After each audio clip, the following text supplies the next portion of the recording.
Now, as you all know, the presidential debate has officially happened. It happened on June 27th, 2024. Now, why is this so significant? Well, this is the first debate that we've had presumptive nominees going ahead and debating. And, well, it is also significant because I have gotten word from the Trump campaign that they are preparing for Biden to no longer be the Democratic nominee. So, let's dig into this. Now, while Trump and Biden were having the actual debate, RFK Jr. decided that he wanted to play pretend. So, RFK Jr. did something over on Rumble and all the other streaming sites, I believe. I know for a fact Rumble has it, called The Real Debate. Or if you just type in therealdebate.com, it takes you over to his Rumble site. And it makes RFK Jr., he wants to go ahead and give it in his warm and fuzzies because he didn't make the debate stage, because he didn't meet the requirements. RFK, it just shows that you aren't that popular, just saying. But the thing is that this is officially showing that RFK was just like, oh, the real debate. I need to get into on this. RFK, no, look, dude, you're not going to win. When I got a picture with you, but you flip-flopped on so many different topics. And, well, let's go ahead and play what each candidate wanted to say about the abortion that apparently is so important this election, even though it was turned back to the states. But that's neither here nor there, so why the hell does it matter?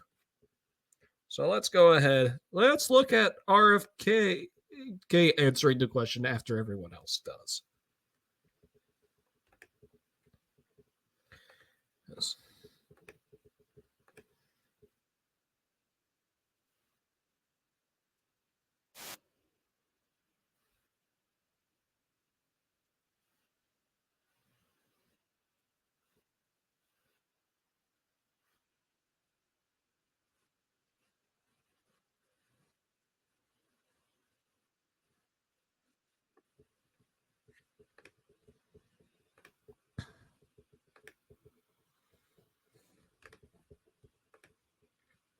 I've spent probably more energy protecting medical freedom than any other leader in this country.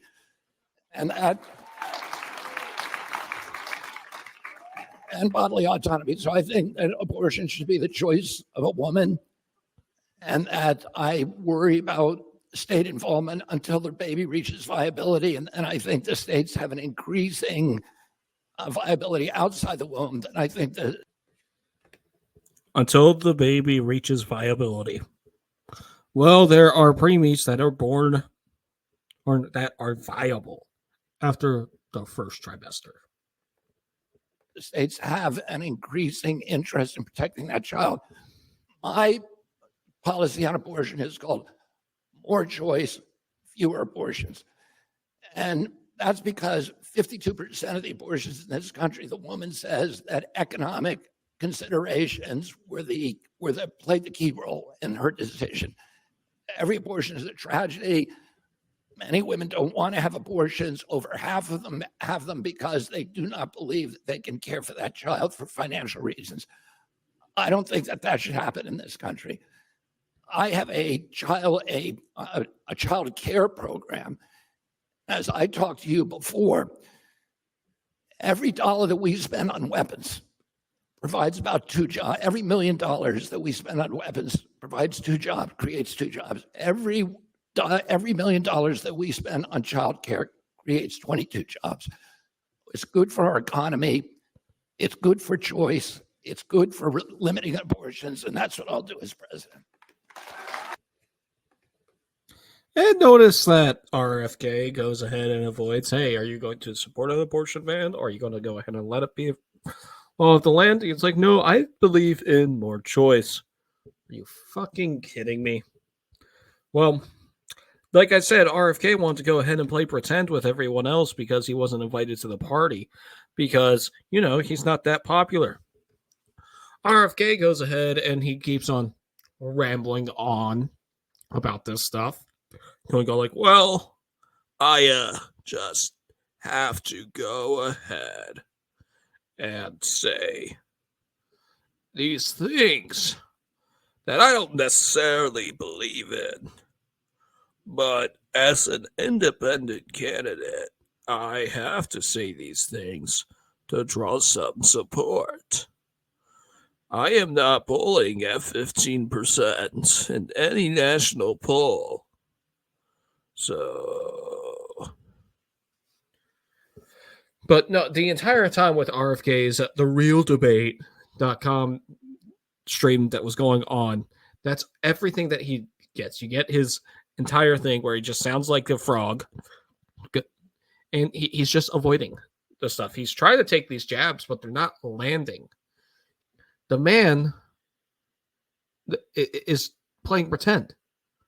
He's looking at the screen and he's going to go like, well, I'm going to answer this question too, but man's not there. Now, would he have been a better pick for the nomination than Biden? 100%. Of course he would have. But let's look at the Biden gaffes that have happened. I mean, as you guys know, there was Biden with the abortion as well, where he goes ahead and he goes like, well, I am going to make abortion law of the land, which, you can't, Joe, you can't. But that's neither here nor there. But let's go ahead and look at the border. Of immigration and border security, President Biden, a record number of migrants have illegally crossed the southern border on your watch. Overwhelming border states and overburdening cities such as New York and Chicago, and in some cases causing real. Given that, why should voters trust you to solve this crisis? Because we worked very hard to get a bipartisan agreement that not only changed all of that, it made sure that we are in a situation where you had no circumstance where they could come across the border with the number of border police there are now. We significantly increased the number of asylum officers. Significantly, by the way, the Border Patrol endorsed my position. In addition to that, we found ourselves in a situation where, when he was president, he was separating babies from their mothers, putting them in cages, making sure the families were separated. That's not the right way to go. What I've done since I've changed the law, what's happened? I've changed it in a way that now you're in a situation where there are 40% fewer people coming across the border illegally. It's better than when he left office. And I'm going to continue to move until we get the total ban on the total initiative relative to what we're going to do with more border patrol and more asylum officers. President Trump? I really don't know what he said at the end of that sentence. I don't think he knows what he said either. Look, we had the safest border in the history of our country. The border, all he had to do was leave it. All he had to do was leave it. He decided to open up our border, open up our country to people that are from prisons, people that are from mental institutions, insane asylum, terrorists. We have the largest number of terrorists coming into our country right now, all terrorists, all over the world, not just in South America, all over the world. They come from the Middle East, everywhere, all over the world, they're pouring in. And this guy just left it open. And he didn't need legislation because I didn't have legislation. I said, close the border. We had the safest border in history. In that final couple of months of my presidency, we had, according to Border Patrol, who is great, and by the way, who endorsed me for president, but I won't say that, but they endorsed me for president. Brandon, just speak to him. But all right, so right there. So we heard the Biden gaffe where he's just malarkey, but people are saying that, well, Trump called Biden Brandon.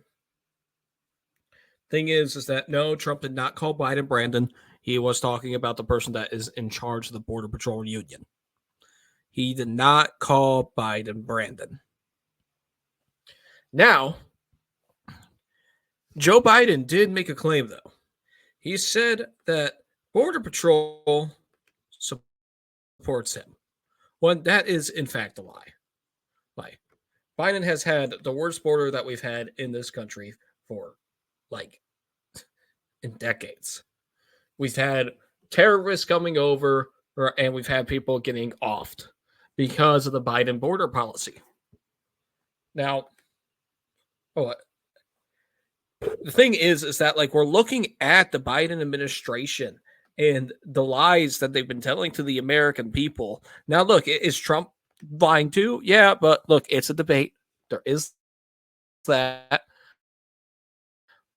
But Trump did such a phenomenal job as president, as basically the commander in chief. He did such a tremendous job, and quite frankly, this debate for him was honestly nearly perfect for him. He did exactly what he needed to do. He needed to come out there. He needed to go out there and say, go like, hey, listen to me. Do not believe this guy when he says you're better off today than when I was in office. Trump did exactly the right thing right there. He went ahead and he showed the truth. Trump didn't need to go ahead and show the fact that Biden is senile, even though we've known this for a while. All that Trump needed to do was go ahead and use his policy. And well, that's exactly what he did. The Trump era policies are just so much better than the Biden administration that we've had people going ahead and saying that, hey, we aren't going to go ahead and vote for Joe. I'm not doing that anymore. But we're all supposed to believe that Biden is running a tight race and Biden's going to be ahead within striking distance of Trump. No, he's not. And that's just a fact. And for people going ahead and saying, well, Biden's so much better than Trump, where the hell are you getting this information from? You got record high inflation still. People are saying, like, well, inflation's down from 2%. Well, guess what? Inflation, while Biden was in office, was at 9%. And that 2% just keeps on going on top of that inflation. So we're basically, since 2020, we're nearly at 20% inflation, folks. And we're supposed to believe the Biden administration when they go ahead and say, hey, I'm going to help out here. I'm going to help you. Now, I ain't going to. I ain't buying it. No. And it's honestly frustrating that people actually believe in this. And I can't fathom the stupidity that people have to have going ahead and saying, hey, Joe Biden's a lot better. Well, the thing is that we've heard Joe Biden say the lie that he was endorsed by Border Patrol, right? Now when they go ahead and say, nope, that's wrong. That is wrong.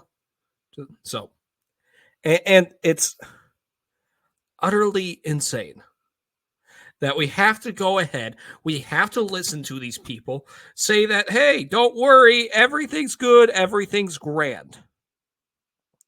Quite frankly, look, I am supporting the convicted felon who is going to be charged for elder abuse. That's who I'm supporting this election.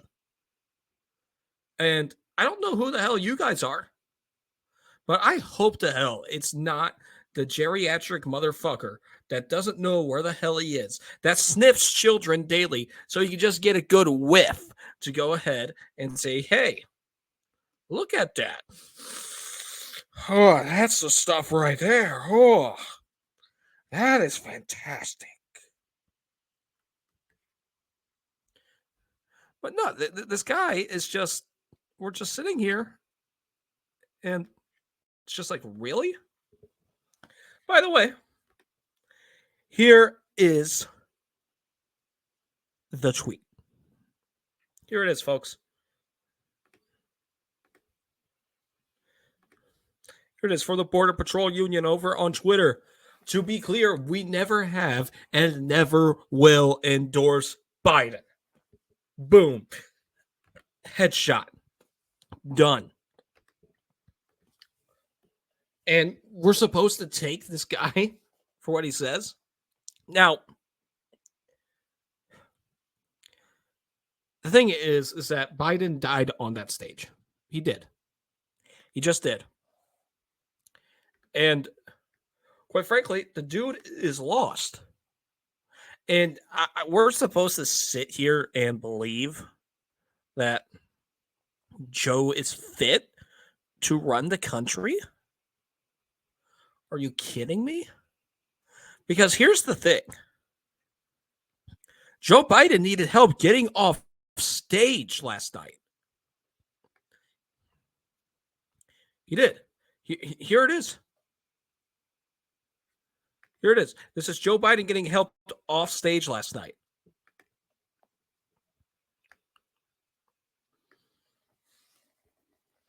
I know it's a little bit grainy, but that's Joe Biden right there. He's got Jill out there, and they're helping him get down the step because Joe cannot do anything. And quite frankly, I'm tired of this. Now, here's the thing. Is Joe Biden going to be the nominee for the Democratic Party? We're 4 months away from the election, folks. And this is something that we actually have to talk about. Now, the DNC meeting is happening soon. It's being held on August 19th. And quite frankly, we could be seeing someone go ahead and become the nominee. That is not Joe Biden. The Trump campaign is already preparing because they know how hectic it has been. So, I have already told my connections of a few people that they have to watch out for. And I hope they take it as gospel. They have to watch out for Gavin Newsom, Wes Moore, Kathy Hochul. Those are the three. Be prepared to see either one of those three named the nominee for the Democratic Party come August. Because, let's be frank, we can see Joe Biden not stepping on the stage again. This is possibly the last debate that Biden and Trump will ever have together. And that is just a matter of fact. And we must keep on going. And Donald Trump will be president once again. He will be number 45 and 47. Now get ready to make America great again.